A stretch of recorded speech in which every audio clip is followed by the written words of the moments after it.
Hello friends, मेरा नाम है डॉक्टर रमेश कुमार ठाकुर और आज डिस्क्रीट मैथ के लेक्चर 27 में हम बात करेंगे अलजेब्राइक सिस्टम्स के पार्ट 3 की, जिसमें हम देखेंगे कि परम्यूटेशन ग्रुप्स क्या होते हैं, परम्यूटेशन मल्टीप्लिकेशन क्या होता है, सिमेट्रिक ग्रुप्स किसे कहते हैं, साइकिल क्या होता है, डिसजॉइंट साइकिल क्या होता है, ट्रांसपोजिशन किसे कहते हैं, इवन ऑड परम्यूटेशंस क्या होता है एंड अल्टरनेटिंग ग्रुप किसे कहते हैं। तो चलिए शुरू करते हैं। सबसे पहले हम परम्यूटेशन ग्रुप के बारे में देखेंगे कि भैया ग्रुप थ्योरी में परम्यूटेशन कहते किसे हैं। वैसे तो हमने बहुत सारे परम्यूटेशन देखे हैं कि जब किसी भी कहीं पे बहुत सारे नंबर्स होते हैं, उसको अरेंजमेंट्स होते हैं, उनको हम परम्यूटेशंस कहते हैं, ठीक है, अरेंजमेंट्स को। बट यहाँ पे परम्यूटेशंस जो है थोड़ा सा अलग है ग्रुप थ्योरी में। तो परम्यूटेशन जो होता है किसी भी सेट पे, वो एक बाइजेक्टिव फंक्शन होता है from that set to that set itself, ठीक है। तो a permutation of a set A is a bijective function from A to ए।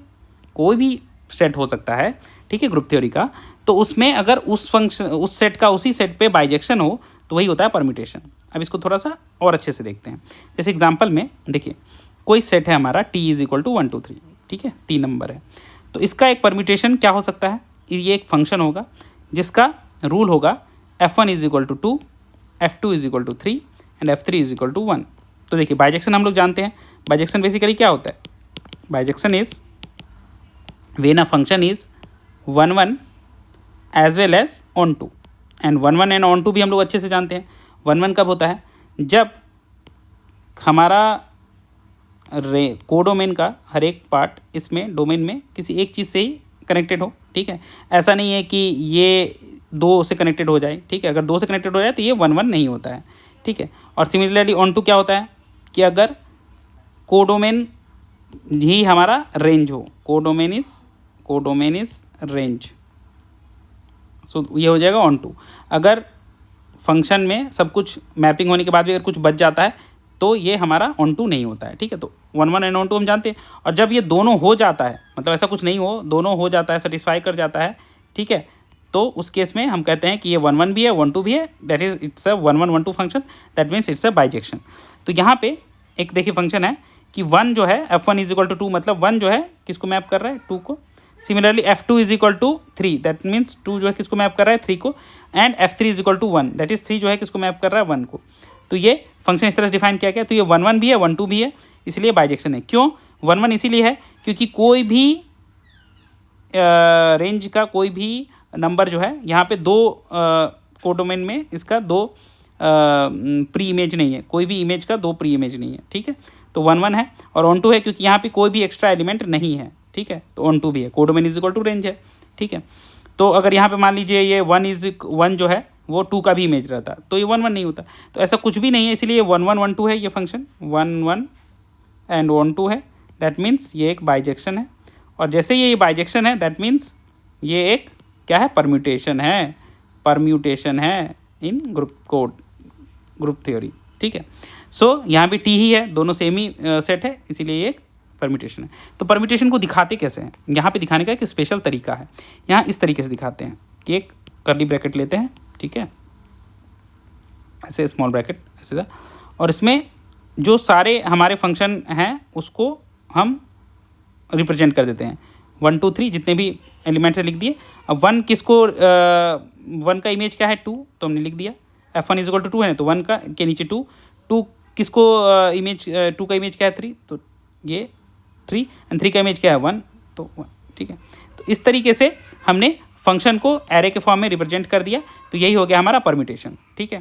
तो f1 इज इक्वल टू 2, तो 1 के नीचे 2, f2 इज इक्वल टू 3, तो 2 के नीचे 3, f3 इज इक्वल टू 1, तो 3 के नीचे 1। तो यही हो गया हमारा परम्यूटेशन। अब इस तरह के हम रिप्रेजेंटेशन बहुत बार देखेंगे, तो ध्यान रखिए ये एक बार अच्छे से सीखना बहुत ज़रूरी है कि हम ये परम्यूटेशन को ऐसे ही डिनोट करते हैं। अब आगे देख लेते हैं कि एक दूसरा एग्जाम्पल है कि एक और हमने एक लिया t इज इक्वल टू 1 2 3 4, ऐसे कि f1 इज इक्वल टू 4। चलिए हम इस फॉर्म में इसको बना लेते हैं, बनाना भी सीख लेंगे। f1 इज इक्वल टू 4, तो 1 के नीचे 4, f3 इज इक्वल टू 2, तो f3 के नीचे 2, f2 इज इक्वल टू 1, तो 2 के नीचे 1, and f4 is equal to 2, तो f4 इज इक्वल टू 2। तो देखिए क्या ये परम्यूटेशन है, नहीं। क्यों नहीं होगा, क्योंकि देखिए हमारा 3 और 4 इन दोनों का इमेज क्या है, 3 का भी 2, 4 का भी 2, तो मतलब ये ऑन टू नहीं है, राइट। तो दैट मीन्स ये सॉरी ये क्या नहीं है, ये 1 1 नहीं है, क्योंकि जब इसे फंक्शन के फॉर्म में रिप्रेजेंट करेंगे तो ये ऐसे होगा 1 2 3 4, इधर भी 1 2 3 4, 1 का क्या है 4, 2 का क्या है 1, 3 का क्या है 2 एंड 4 का क्या है 2। तो ये दोनों जो है 2 को ही मैप कर रहा है, ठीक है, तो दोनों का इमेज 2 ही है, तो ये 1 1 नहीं है, 1 1 नहीं है, तो ये परम्यूटेशन नहीं है। सिमिलरली ये 1 2 भी नहीं है, क्योंकि 3 का तो कोई प्री इमेज ही नहीं है, मतलब 3 को कोडोमेन में क्या था 1 2 3 4, रेंज में क्या है 1 2 4, तो 3 भी नहीं है, तो ये 1 2 भी नहीं है। अगर ये कोई एक भी नहीं होता तो ये बाइजेक्शन नहीं होता, यहाँ तो दोनों फेल हो रहा है, तो ये बाइजेक्शन नहीं है, तो ये एक परम्यूटेशन नहीं है। इस तरह से अगर आपको दे दिया जाएगा कि क्या एक परम्यूटेशन है, तो आप बोलोगे नहीं, ये परम्यूटेशन नहीं है। और क्यों नहीं है ये लिखना जरूरी है, since this is neither 1 1 nor 1 2, that's why this is not a bijection and that's why this is not a permutation. ठीक है, ये रीज़न में ऐसे आप लिखोगे। ठीक है, नाउ अब थोड़ा सा और आगे देख लेते हैं परम्यूटेशन मल्टीप्लिकेशन क्या होता है। तो देखिए, हमने जब फंक्शन पढ़ा था तो उसमें हमने देखा था कि कंपोजिशन होता था, फंक्शन कंपोजिशन। तो वही जो है, अगर हम परम्यूटेशन में फंक्शन कंपोजिशन लगाएंगे ना, तो उसे कहते हैं परम्यूटेशन मल्टीप्लिकेशन। तो composition in permutation is known as permutation multiplication. ठीक है, तो जैसे हम GOF कैलकुलेट करते थे, ठीक है, याद ही होगा आपको कि अगर हम GOF लिखते थे तो GOF क्या होता था, G ऑफ fx। तो पहले हम क्या कैलकुलेट करते थे fx, और उसके ऊपर जो भी आता था वो करते थे। ठीक है, जैसे एग्जांपल में अगर हम यहाँ पे देखें, मतलब ये हमेशा कैसे कैलकुलेट होता था, पहले राइट साइड वाला कैलकुलेट होता था, फिर लेफ्ट साइड वाला कैलकुलेट होता था। ठीक है, ऐसा नहीं कि पहले लेफ्ट वाला कैलकुलेट कर लेंगे तब राइट वाला करेंगे। तो पहले हमेशा जो परम्यूटेशन मल्टीप्लिकेशन होता है उसमें राइट साइड वाला कैलकुलेशन पहले होता है, तब वो उसके ऊपर लेफ्ट साइड वाला फंक्शन लगता है। जैसे एक एग्जाम्पल है, ए है हमारा 1 2 3।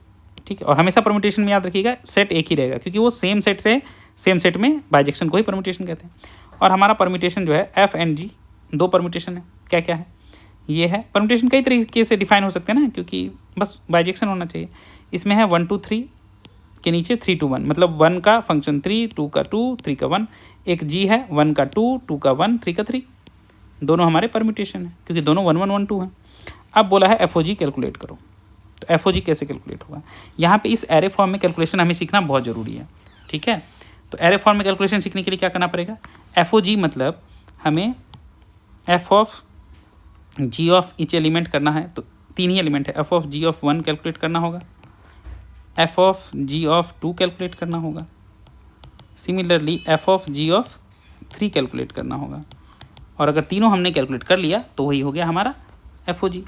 तो f ऑफ g ऑफ 1 के लिए पहले हमें g ऑफ 1 कैलकुलेट करना होगा, और g ऑफ 1 क्या है, 1 का इमेज, तो 1 का इमेज क्या है 2, तो f of g of 1 is f of 2, क्योंकि g of 1 is 2।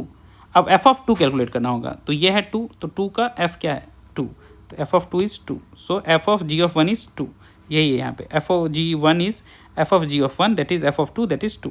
Similarly f of g of 2 क्या है, पहले g ऑफ 2 कैलकुलेट करना होगा, g of 2 is 1, so this is nothing but f of 1, क्योंकि f of g of 2 is f of 1, g of 2 की जगह पे 1 आ जाएगा। अब f ऑफ 1 यहाँ देखना होगा, 1 का क्या है 3, सो f ऑफ 1 इज 3, तो f of g2 is 3, so f of g2 is f of g of 2 that is f of 1 that is 3। Similarly f of g3 is f of g of 3, तो g of 3 देखना होगा, 3 का क्या है 3, तो f of 3 मतलब 3 का क्या है यहाँ पे image 1, so f of 3 is 1, so f of g3 is f of g of 3 that is f of 3 is 1, so f of g3 is 1। so अब इसको जब हम f of g के फॉर्म में लिखेंगे, एरे फॉर्म में, तो ऐसे लिखेंगे 1 2 3, चूँकि ये तीनों एलिमेंट है। 1 के लिए क्या निकला था, f of g 1 के लिए 2, तो 1 के नीचे 2, f of g 2 क्या था हमारा 3 निकला था, तो f2 के नीचे 3, और f of g 3 निकला था 1, तो ये 1, तो 2 3 1 जो यहाँ पे निकला है, 1 के नीचे 2, 2 के नीचे 3, 3 के नीचे 1, क्योंकि जिसका जो इमेज है उसके नीचे लिखा जाता है। ठीक है, ये हमारा f of g 1 था, ये हमारा f of g 2 था, ये हमारा f of g 3 था। ठीक है, तो इस तरीके से हमारा f of g 1 2 3 निकलता है, राइट। तो कभी भी कंपोजिशन हो तो पहले राइट वाले का कैलकुलेट करना और तब लेफ्ट वाले का कैलकुलेट करना, याद रखना है। इस तरह से कभी भी पहले लेफ्ट वाला नहीं करना है, ऐसा नहीं कि पहले f ऑफ 1 देख लिए तब फिर g ऑफ 1 देख, नहीं ऐसा नहीं, पहले राइट वाले का देन लेफ्ट वाले का। नाउ यही चीज़ यहाँ किया गया हो, देखिए।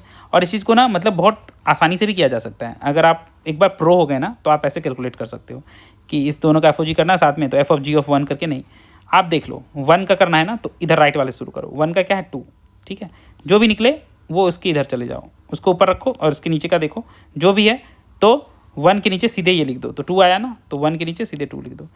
2 वाले का करना है तो राइट वाले शुरू करो। 2 के नीचे क्या है 1, 1 का देखो इधर, 1 के नीचे क्या है 3, तो 2 के नीचे सीधे 3 लिख दो, तो 2 के नीचे सीधे 3 लिख दें, हो गया।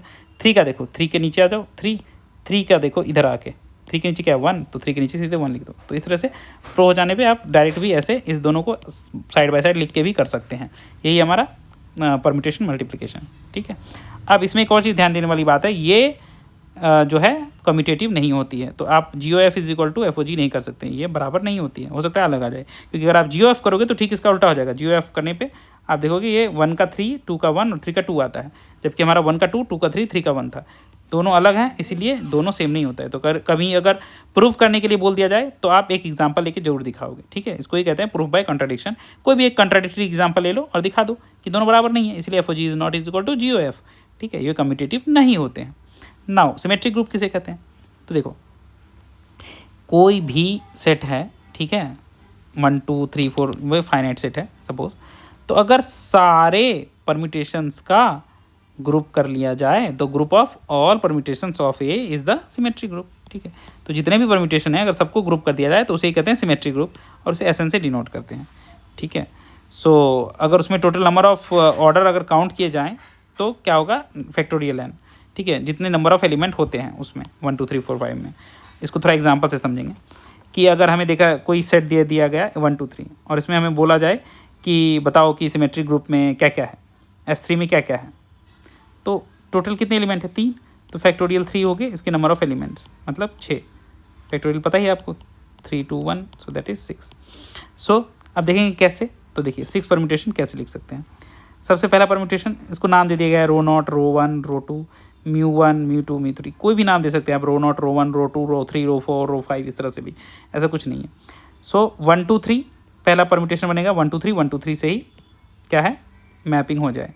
दूसरा क्या है 1 2 3 का मैपिंग 2 3 1 से हो जाए, ठीक है। हम एक एक करके शिफ्ट कर रहे हैं सर्कुलरली। दूसरा क्या है 1 2 3 का 3 1 2 से हो जाए, ठीक है, एक और लेफ्ट शिफ्ट हो गया तो 3 1 2 से हो गया। उसके बाद देखिए 1 2 3 का 1 3 2 से हो गया, देन 1 2 3 का 3 2 1 से हो गया, ठीक है। यहाँ पे अब शिफ्ट हो रहा है, फिर 1 2 3 का 2 1 3 से हो गया, यहाँ भी एक एक शिफ्ट हो गया। तो इस तरह से जितने भी कॉम्बिनेशन बना सकते हो आप सारे अगर ले लोगे तो ये हो जाता है सिमेट्रिक ग्रुप, ठीक है। नाउ अब एक देखते एग्जांपल सिमेट्रिक ग्रुप पे, और कि अगर मान लो 5 एलिमेंट है तो टोटल सिमेट्रिक ग्रुप का नंबर क्या हो जाए 5 फैक्टोरियल दैट इज़ 125, तो बहुत सारे बन जाते हैं। तो जनरली सिमेट्रिक ग्रुप छोटे एलिमेंट्स के ही निकालने के लिए बोले जाते हैं, या उस पर ही कोई क्वेश्चन होता है। और इस पर एक इम्पॉर्टेंट ये थ्योरम है कि अगर नंबर ऑफ एलिमेंट्स 3 से ज़्यादा या बराबर हो जाते हैं तो सिमेट्रिक ग्रुप जो है वो नॉन एबेलियन हो जाता है। अब हमने एबेलियन ग्रुप देखा हुआ है तो वहाँ से हमें पता है एबेलियन नॉन एबेलियन क्या है। एबेलियन बेसिकली वो ग्रुप होता है जो कम्यूटेटिव प्रॉपर्टी होल्ड करता है।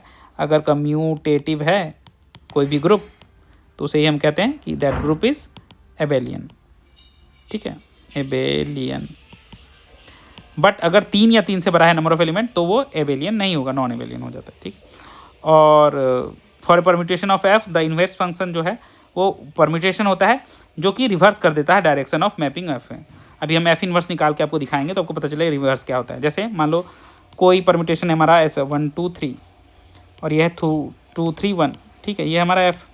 तो अगर हमें एफ इन्वर्स निकालने के लिए बोल दिया जाए तो कुछ नहीं करना है आपको, जस्ट देखना है कि रिवर्स डायरेक्शन में क्या है। 1 2 3 का इन्वर्स होगा 1 जो था यहाँ फंक्शन में जो कि इमेज में, इसके सामने कौन है 3, तो 1 के नीचे 3 आ जाएगा।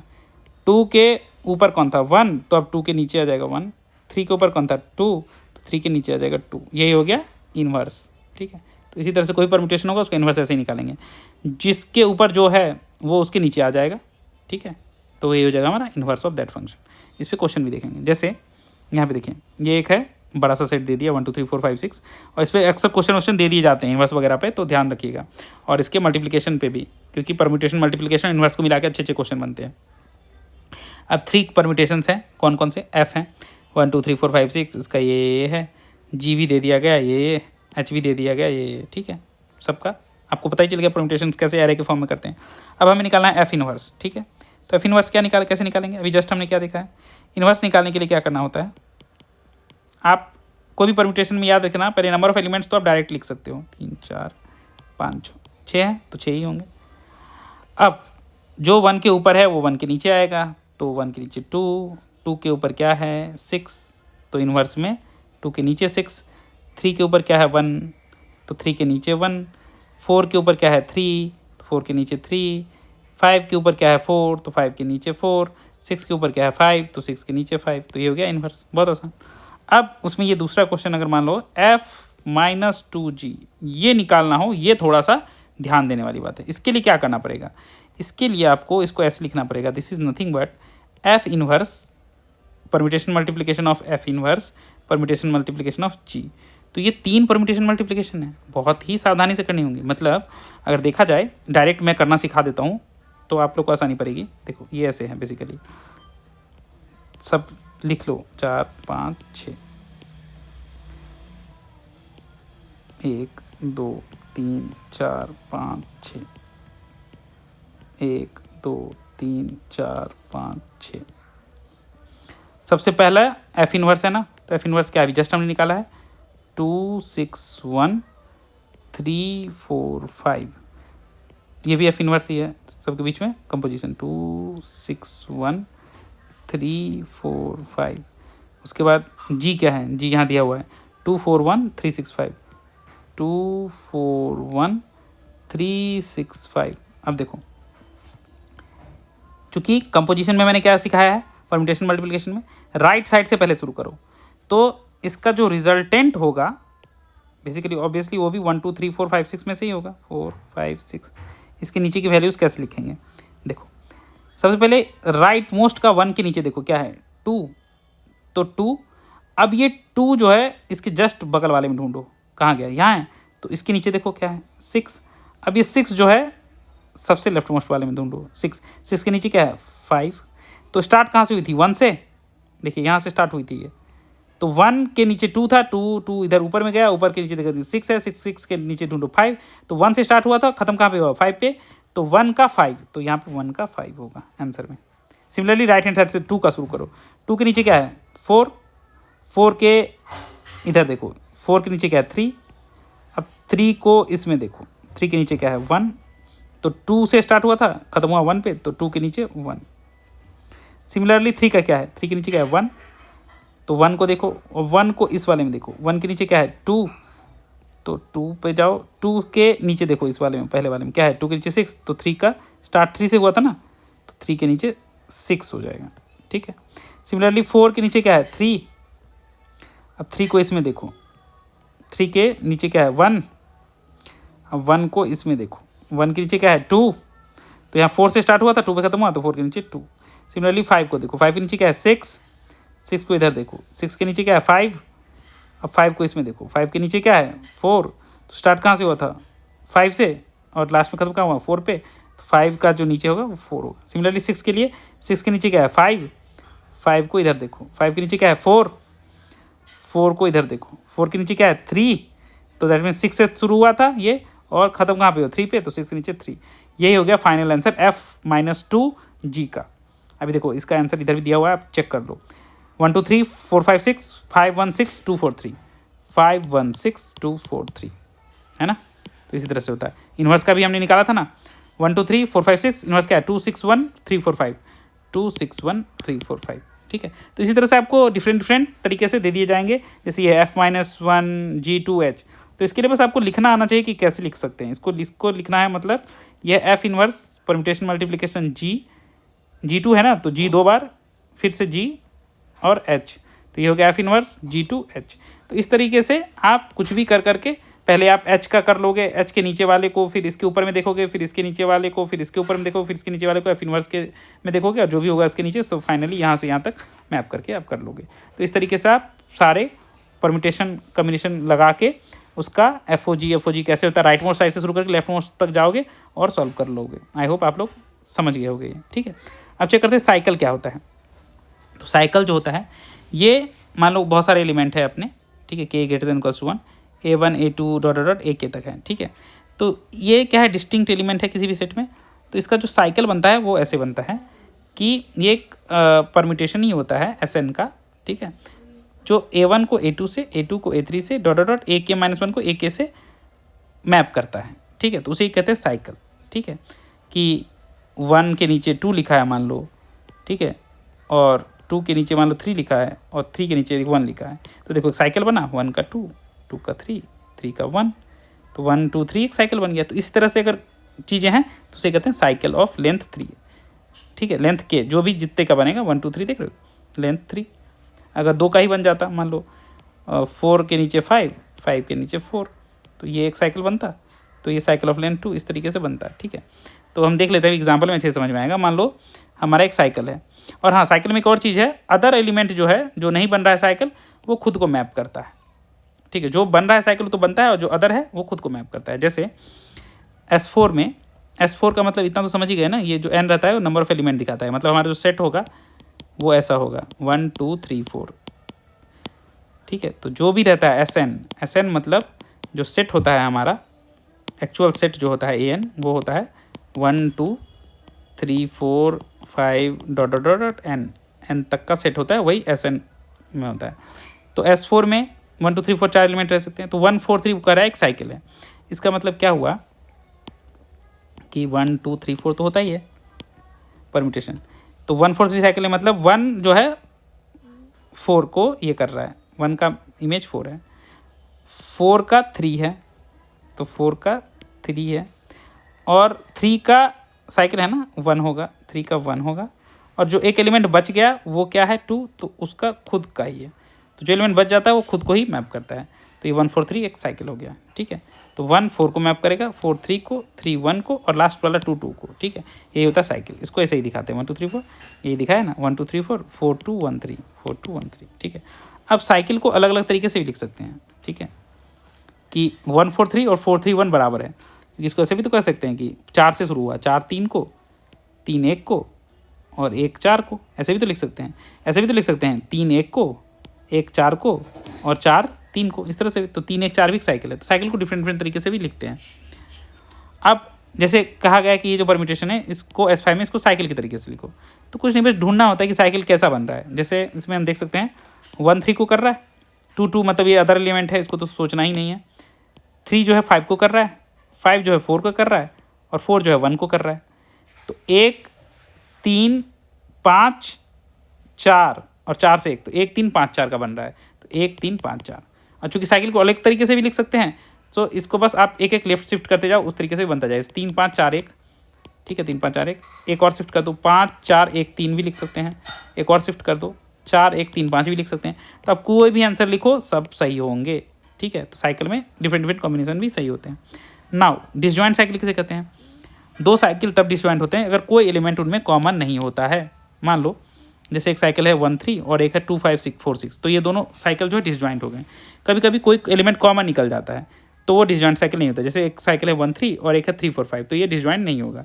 जैसे इसको डिसजॉइंट साइकिल के प्रोडक्ट के रूप में करना है। ये 2 क्वेश्चन है हमारे, 3 क्वेश्चन है, ठीक है। तो ये आप करोगे, खुद से ट्राई करोगे इसको कैसे कर सकते हैं, ठीक है। जैसे इसमें देख भी सकते हो 1 2 2 1, यहाँ एक साइकिल बन रहा है, तो इसे हम लिख सकते हैं ये है 1 2, एक साइकिल है। 3 तो 3 है तो इसको साइकिल में रखेंगे ही नहीं। ये 4 5 और 5 4, तो 4 5 का एक साइकिल बन रहा है, ठीक है। देन 6 7 7 9 9 6, तो 6 7 9 का एक बन रहा है, 6 7 9 का एक बन रहा है। कॉमा नहीं देते हैं, बिना कॉमा दिए ही काम हो जाता है।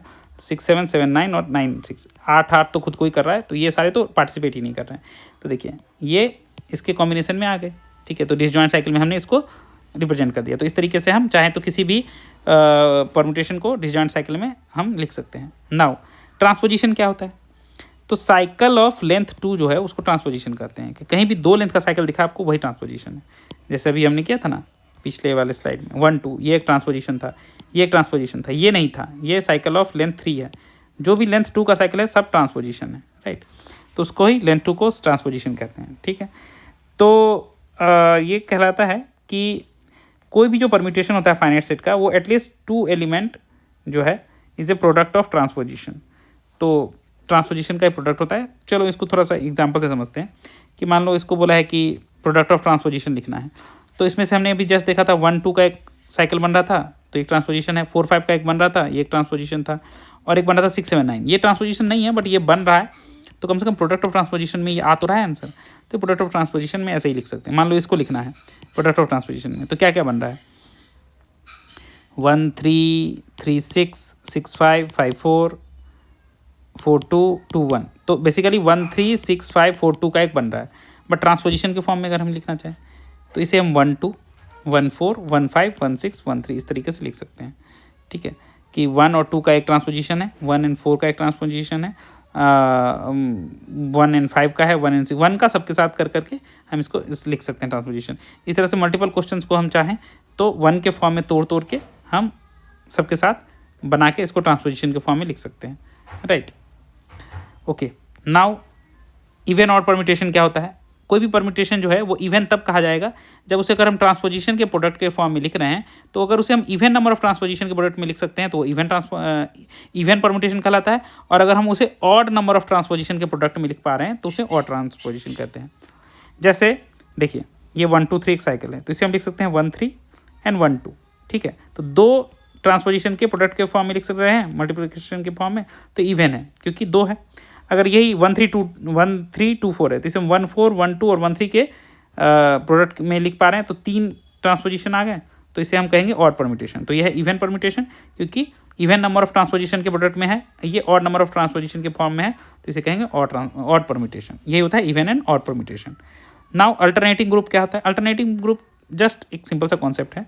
ये कहता है कि set of all even permutation in SN is called alternating group.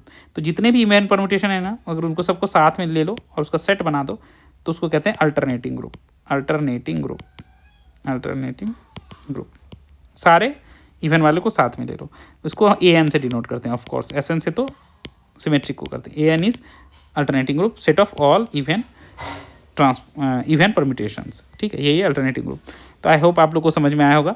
और हाँ, यहाँ पे एक थ्योरम भी है कि ये कहता है कि किसी भी परम्यूटेशन को आप इवन एंड ऑड दोनों नंबर के ट्रांसपोजिशन में आप नहीं कर सकते। या तो उसे इवन नंबर ऑफ ट्रांसपोजिशन में प्रोडक्ट में लिखेंगे या ऑड में, मतलब या तो वो इवन परम्यूटेशन होगा या ऑड, दोनों नहीं होगा साथ ही साथ, बोथ नहीं हो सकता। तो यही था हमारा ये पार्ट 3, जिसमें हमने बहुत सारी चीज़ देखें परम्यूटेशंस के बारे में, कैसे परम्यूटेशन मल्टीप्लिकेशन निकालते हैं, इवन ऑड परम्यूटेशन निकालते हैं, ट्रांसपोजिशन के फॉर्म में लिखते हैं, ट्रांसपोजिशन क्या है, ये सब हमने देख लिया। तो आई होप आप लोग को ये वीडियो समझ में आया होगा।